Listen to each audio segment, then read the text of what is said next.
Hi everyone, unfortunately this happens in life. I think you should watch it till the end and don't repeat my mistakes. I'm 34, I've been married to my wife, let's call her Jen, 32, for 6 years now, together for 9 years. We've had our ups and downs like any couple, but I thought we were solid. She's always been a bit of a trailblazer, loved fancy brunches and Instagram photos, but I adored her fire, you know? I'm more laid back, working in IT, and I just like to keep things calm at home.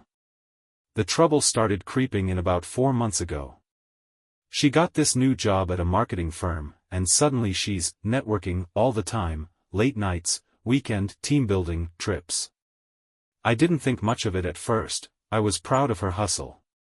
But then she started getting snappy with me over dumb stuff, like if I didn't fold the laundry right, she'd roll her eyes and call me useless, with this venom I hadn't heard before.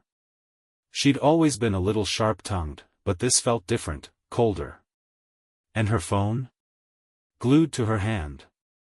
If I even glanced at it, she'd snatch it away like I was about to steal her soul. I brushed it off as stress, but man, those little cracks were starting to show. So, here's where it gets nuts.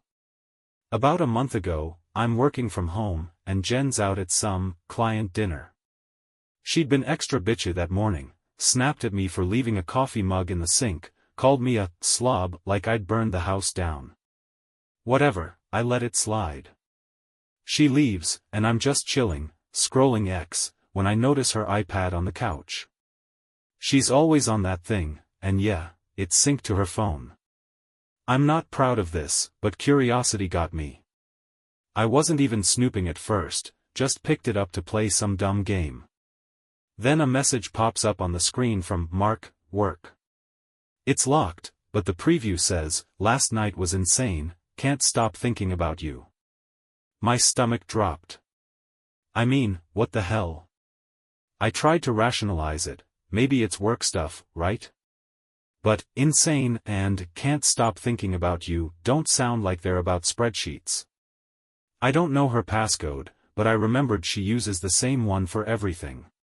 Took me 3 tries, her birthday, and I'm in. Messages, pics, the works. There's a whole thread with this Mark guy. Flirty stuff at first, then straight up dirty. Photos of them at some bar, her in a dress I bought her, his arm around her. And the kicker? A text from 2 nights ago, husband's clueless, see you at the hotel tomorrow. That client dinner she was at right then? Yeah, I wasn't buying it anymore. Alright, so I'm sitting there, iPad in hand, heart pounding like I just ran a marathon.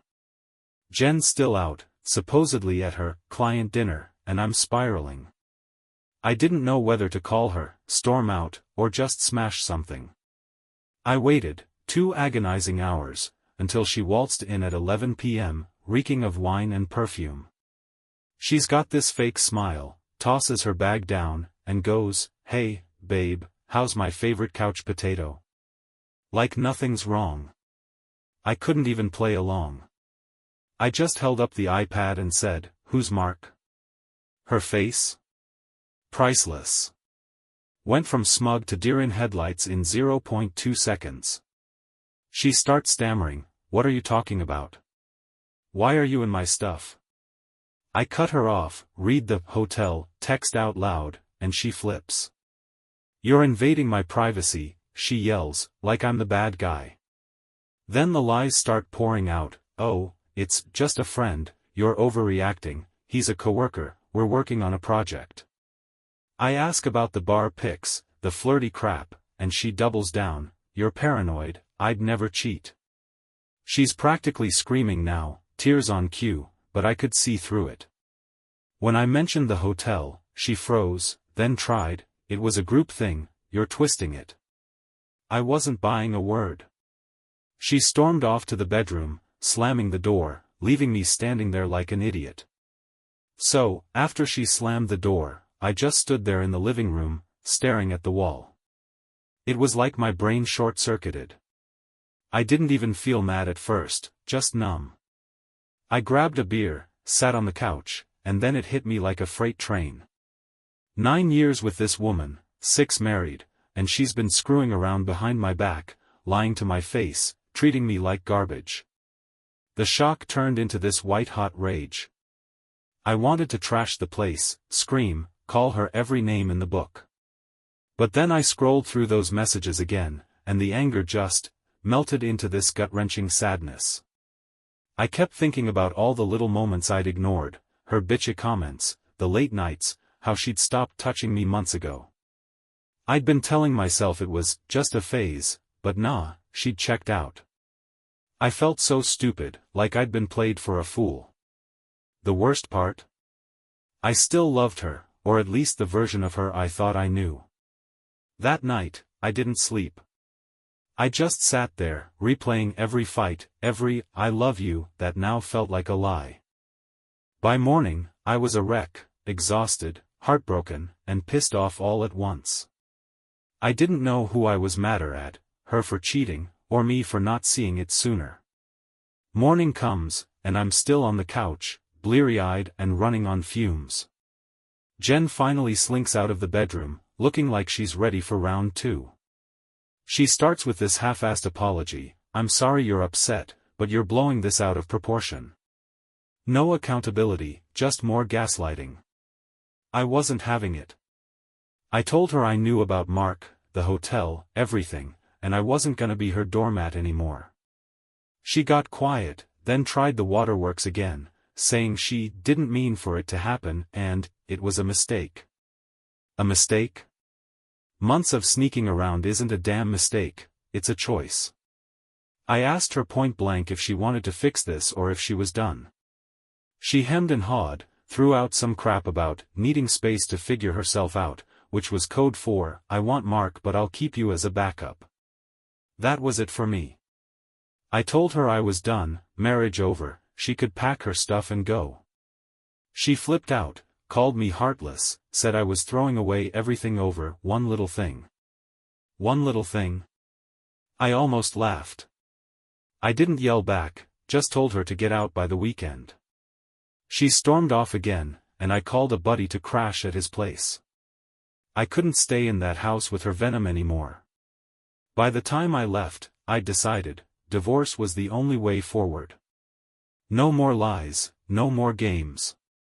So, I crash at my buddy's place, let's call him Dave, for a couple days while Jen's supposed to be packing up. Dave's a legend, keeps me sane with beers and bad action movies, but I'm still a mess inside. I swing by the house that weekend to grab some stuff, and Jen's still there, acting like nothing's happened. She's lounging on the couch, scrolling her phone, and has the nerve to say, "Oh, you're back. I thought you'd cool off by now." Cool off? Like I'm the one who needs to chill after her screwing some dude behind my back. I didn't even respond, just grabbed my laptop, some clothes, and my old guitar, and bounced. She didn't even look up. Later, I get a text from her, "You're being so dramatic, we can work this out." I didn't reply. Found out from a mutual friend she'd already started telling people I overreacted and kicked her out for no reason. Classic Jen, twisting the story to play the victim. I lawyered up quick, filed for divorce, and started looking for a new place. It's been a couple weeks now, and I'm in this tiny apartment, barely furnished, but it's mine. No more walking on eggshells, no more lies. It's weirdly freeing, even if it still stings like hell sometimes. Alright, so it's been a few weeks since I moved into my little bachelor pad, and I've had some time to sit with all this. I'm not gonna lie, there are nights I still feel like crap. I'll catch myself wondering what Jen's up to, if she's with Mark, or if she ever even cared about me. But then I snap out of it, because honestly, I'm starting to see her for who she really is, a selfish, lying train wreck who thrived on keeping me in the dark. I used to think her attitude was spunk or whatever, turns out it was just her being a jerk, and I was too blind to call it out. The big lesson here? Trust your gut. All those red flags, the snappiness, the phone obsession, the work excuses, I ignored them because I didn't want to rock the boat. Never again. I also learned I'm stronger than I thought. Getting cheated on sucks, no question, but I didn't let it break me. I walked away, set boundaries, and I'm rebuilding. It's not easy, divorce stuff's still dragging on, and she's fighting me on every little thing, but I'm not the same pushover I was. I've got my own back now.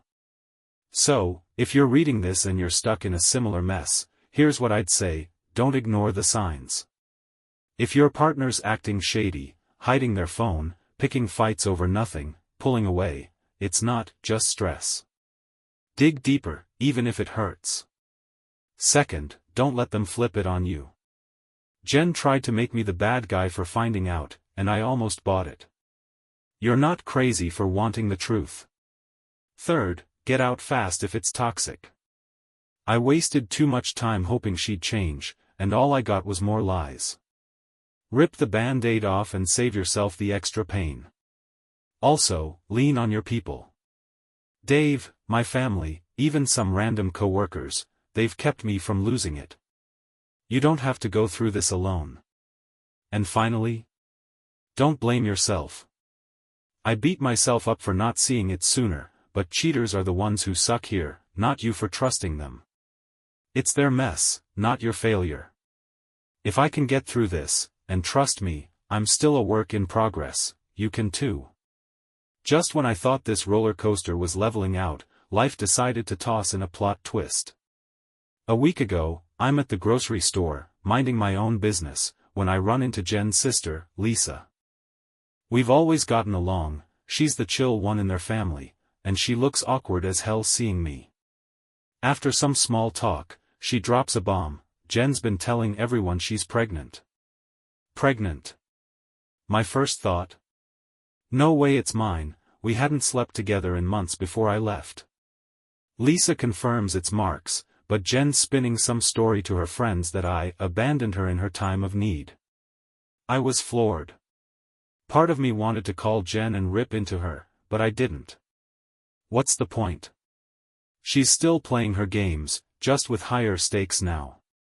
It stung, though, not because I want her back, but because it's another layer of her rewriting our history.